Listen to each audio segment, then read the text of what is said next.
What's up, guys? GMoney here, hanging with my other dog Cal, bringing you another crazy PLO session today. I appreciate everyone that's been liking and subscribing. It helps me out a lot.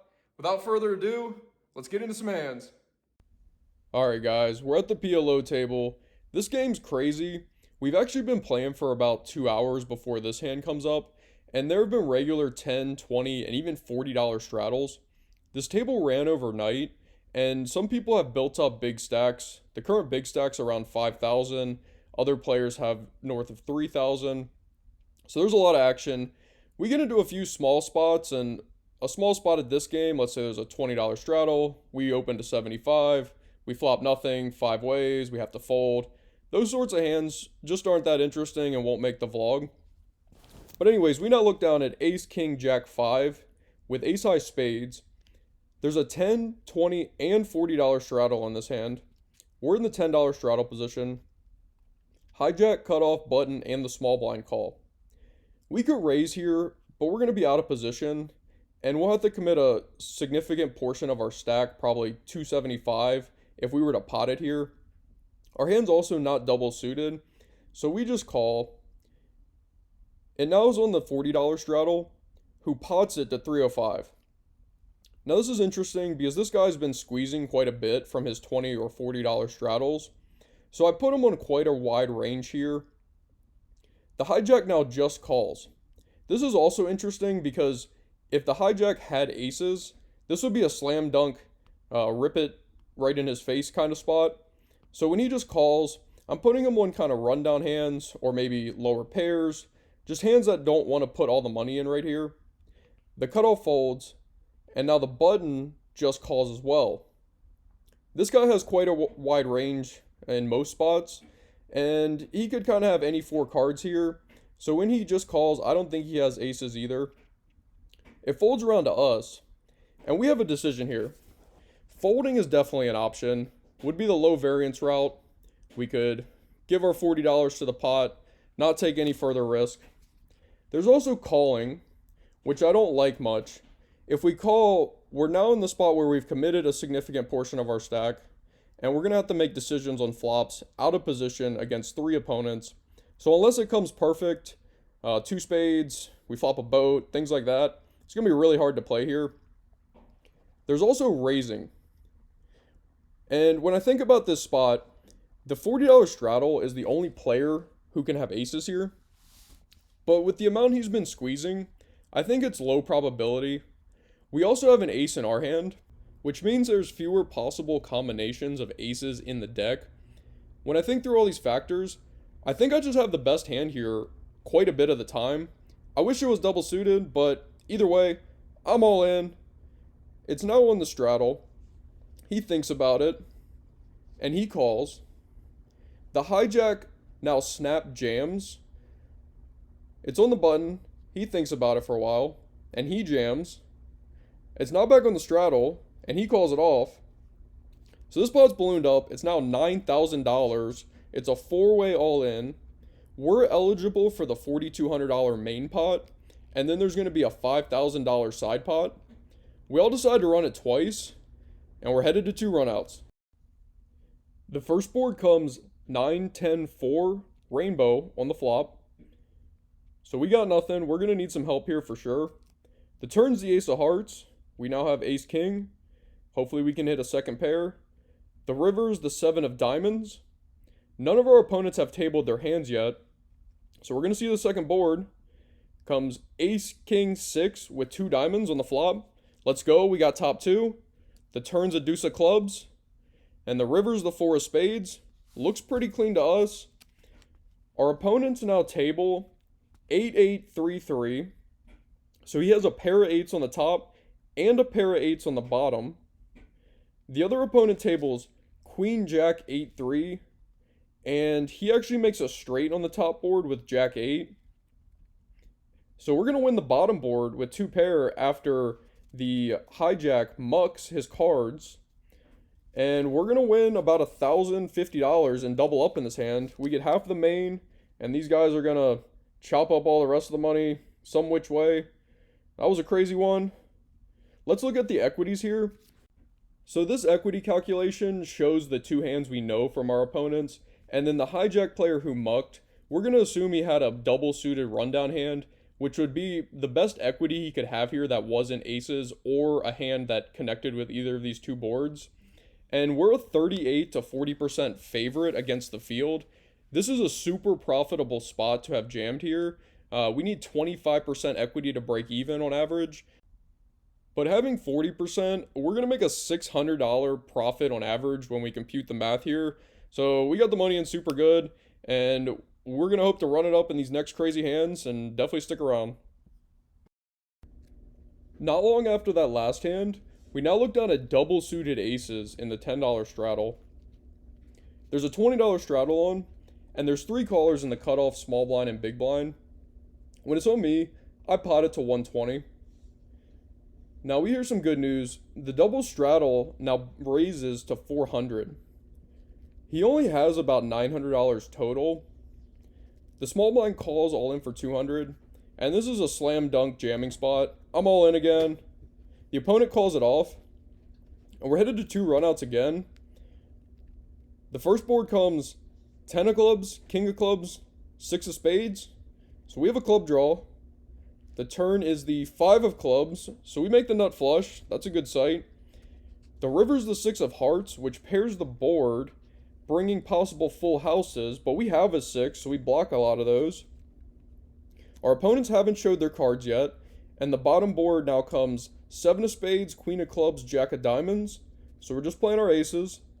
The king of spades on the turn, and the 2 of clubs on the river, mean that we're going to have aces on that board. We table our hand. The big stack to our left now shows unsuited aces, so we're going to win half the side pot with our nut flush on the top board, and we're going to chop the bottom board so we get 3/4 of the side pot. For the main pot, the short stack shows pocket 10s, and he makes a boat on the top, so we're only going to get 1/4 of the bottom. And when it's all said and done, we make about $400 in this hand. Pretty nice to pick up aces, double suited, get re-raised, go all in, and make $400 by just putting it in with double suited aces. Feels good, and there's more crazy hands to come. Let's go. After those 2 solid wins in the last hands, the stack's now up to about 2,500. Let's run it up. We go card dead for about an hour until we look down at king queen 10-7 with king high hearts on the button. There's a $10 and $20 straddle on in this hand. It folds to us, and we make it 60. The big blind and the $20 straddle call. So we're headed 3 ways to the flop, which comes king 8-6, all spades. Both players check to us, and I think that if I had a flush, I would probably bet small, half to 2/3 pot here. And I think a lot of the time, if I just take a stab, I'm going to take it down. So I bet 115. The big blind now looks at me, laughs, and folds, and the straddle snap folds.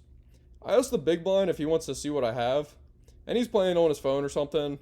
So hey, if you're watching the vlog right now, you got bluffed, and we're on to the next hand. About 20 minutes later, we witness 2 of the big stacks going at it. It's a relatively tame pot until the turn, when a possible flush comes. The big blind player leads into the hijack player for $400. The hijack raises to $1,200. The big blind Hollywoods for a while and jams all in for $3,000 or so effective. The hijack thinks about it and ends up calling. The big blind has the nut flush, and the hijack has an overpair with no out, so he's drawing stone dead and gets all in for about a $7,000 pot. And moral of the story here is, if you haven't been to the lodge yet, it might be time to come on down, because there's some crazy action, and we're hoping that we can get some of this action when we turn a nut flush. In this next hand, we look down at ace 4-3-2 double suited in the hijack. There's a $10 and $20 straddle on. There's 1 limper. I'm in the hijack, and I raise it to 75. I looked up this spot in PLO solver, and PLO solver prefers a call or a fold with this hand. So a little bit of a misplay, but nonetheless, we're in this spot. The cutoff, big blind, $10 straddle, $20 straddle, and the limper all call. So we're headed 6 ways to a flop, which comes 3 of spades, 6 of spades, deuce of diamonds. It checks to me, and all things considered, this is a pretty good flop for our hand. We have bottom 2 pair, which could be the best hand at this point. I'd imagine our opponents would be calling with high card hands, but given that there's 6 players, anything's possible. There's obviously 4-5 for the straight, but we have spades. They're not great spades, but the combination of 2 pair plus a backup with a spade draw does give us significant equity in most spots on this board. So we bet 225. The cutoff makes a call. The big blind jams for 400, and I plan on calling this if it folds to me, but it doesn't. The preflop limper now jams for 1200. Now this is an interesting spot. We could be up against a higher flush draw and a better made hand already with 2 players showing interest in the pot. So I ultimately decided to fold. I looked on PLO solver, and if we had the backdoor nut flush draw, let's say the 2 was a heart versus a diamond, it wants us to call in this spot, but it wants us to fold without the backdoor nut flush draw. So I made the solver approved play, even though I didn't pre-flop. We're going to lose 300 bucks, but the action's now on the cutoff, and he folds. The board runs out. They run it twice.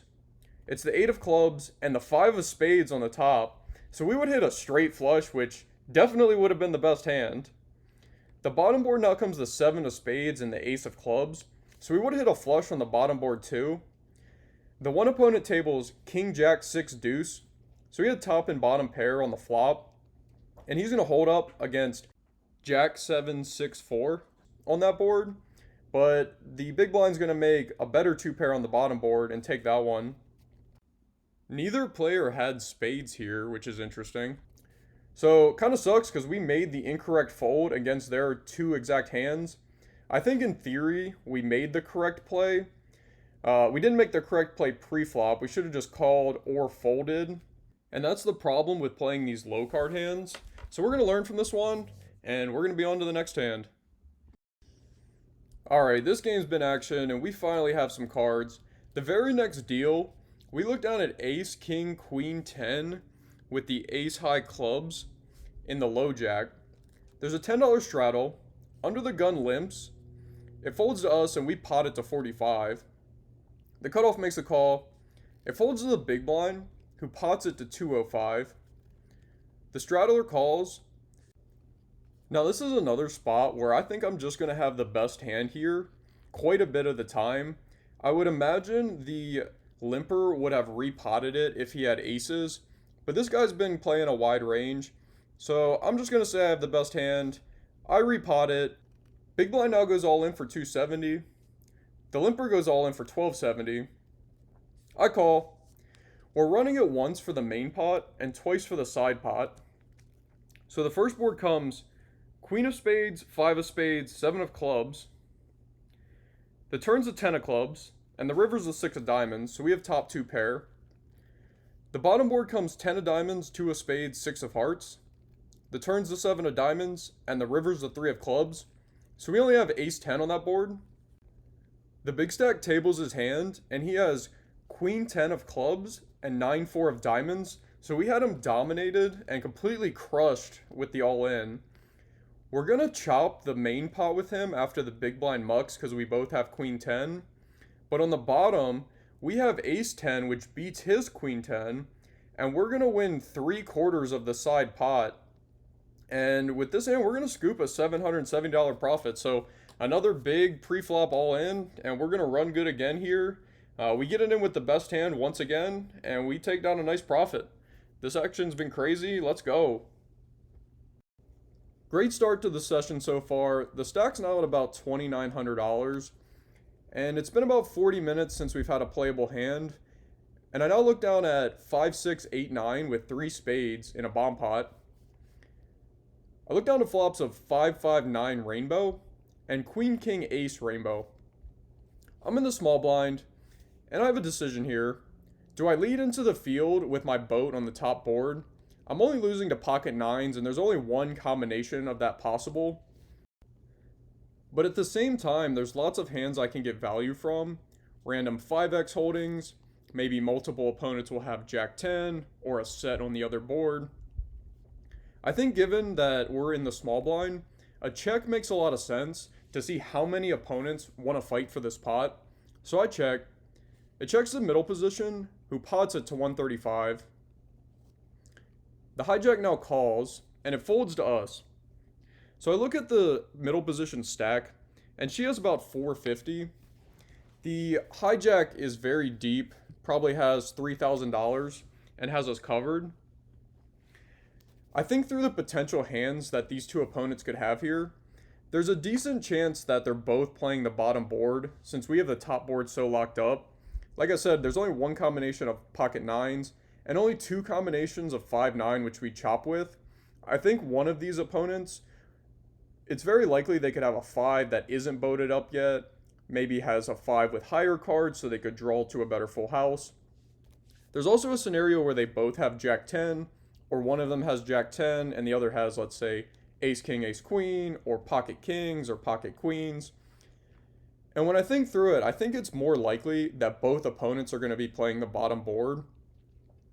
And I think given this, I want to raise and put pressure on this hijack player given how deep we are. So I raised to 500. Middle position now calls all in for 450, and it's back on the hijack.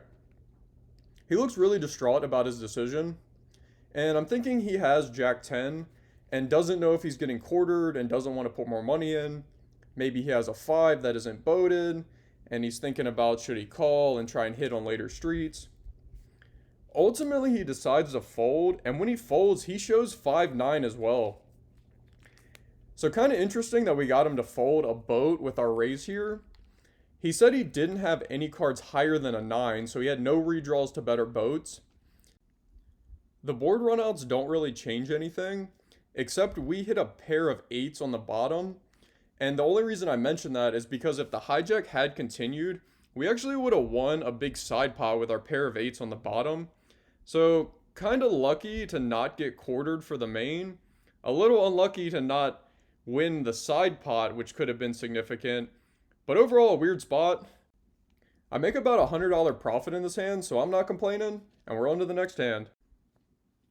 Not long after, I look down at Ace Queen 10-5 with suited hearts in the hijack. There's a $10 and $20 straddle in this hand. Folds to me, and I raise it to 75. The big blind and the $20 straddler call, and we're headed 3 ways to a flop, which comes Ace 9-6 rainbow with 1 heart.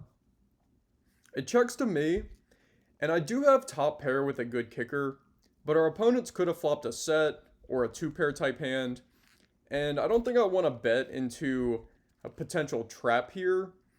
If we have the best hand, we could pick up equity on later streets. So I decided to check it back for pot control here, and we're headed to a turn. The turn's a 3 of hearts, which improves us to a flush draw to go along with our top pair. It now checks to me again, and I don't think our opponents would both be checking a 2-pair or set type hand to us 2 times. And given that we have redraws to potentially better 2 pairs if our opponents have a 2-pair, and we have our nut flush draw, I'm going to bet here and apply pressure to my opponent's hands. So I bet 150. Both players fold, and interestingly, the player in the $20 straddle shows 6-3 when folding, so he had a made 2-pair hand, and we definitely had a lot of equity here.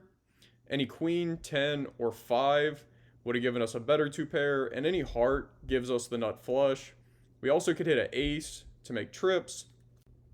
And this is why we want to play good hands in position and bet when we have strong equity, because we can get our opponents to fold better hands and take down more pots.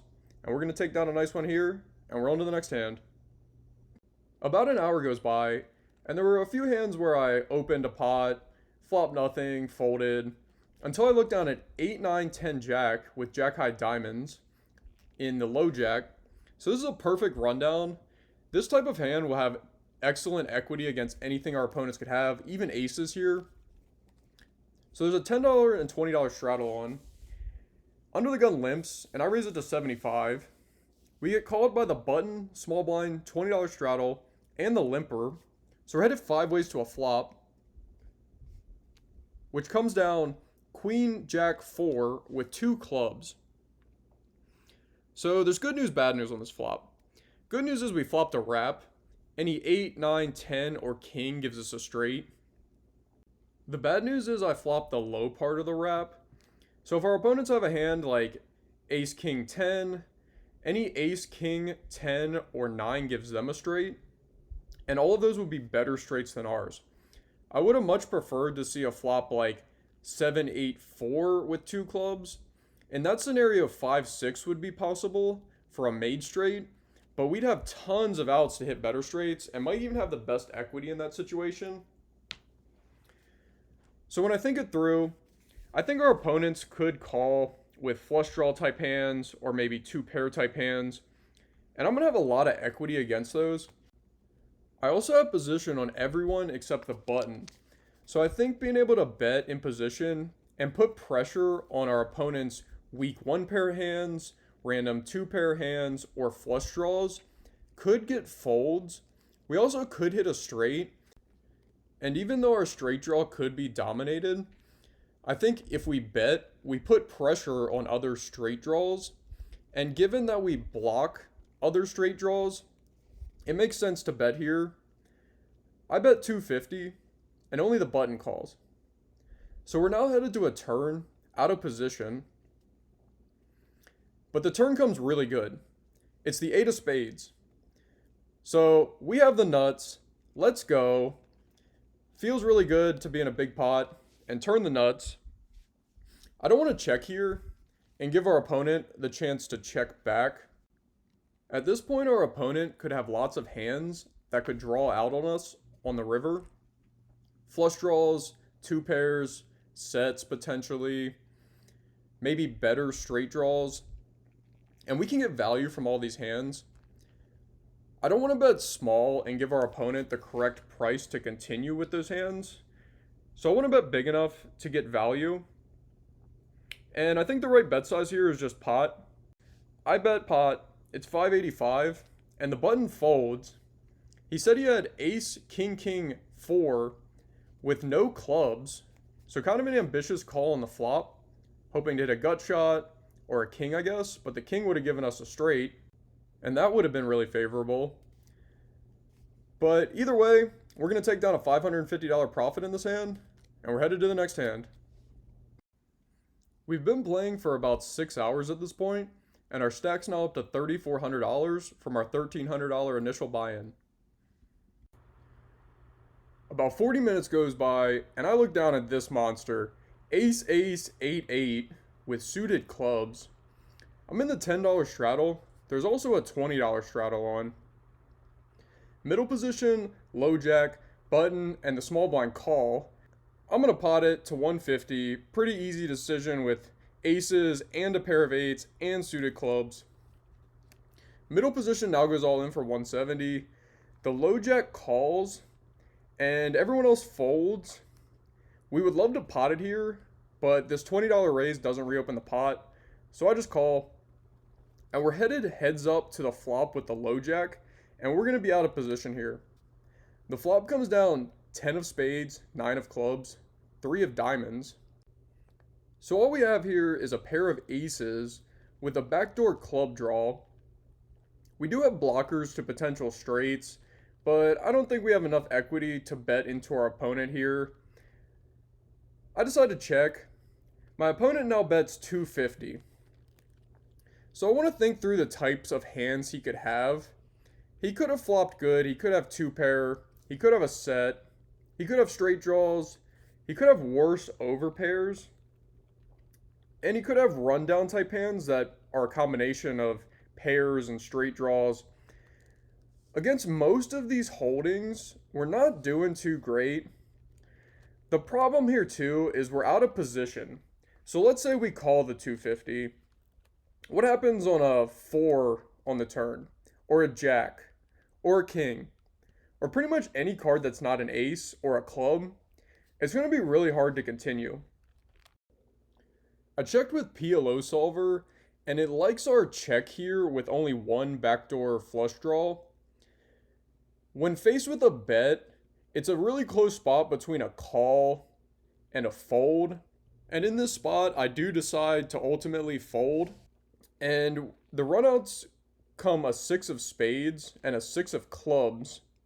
And our opponent tables Queen Jack 10-3. So he already had two pair on the flop. We would have actually rivered a better two pair, but we would have been making an unprofitable call equity wise on the flop and potentially the turn if he had bet again, just to reach the river to suck out on him. So results oriented, we made the wrong fold. Theoretically, it's super close. Just a tough spot. Let me know what you would have done in this spot in the comments. Definitely interested to hear your thoughts. And with that, we decide to rack up. We have $3,070 in our stack. From our $1,300 buy-in, this is a $1,770 profit. Another good day. Let's go. Crazy session today. Hope y'all enjoyed the hands. This $1,700 profit now puts us at a total profit of $10,000 through the first 5 vlogs. I'm on a 5-session winning streak, so hoping to keep the run good going. If you like this video, please like and subscribe. It helps me out a lot. Thanks, and see you in the next vlog.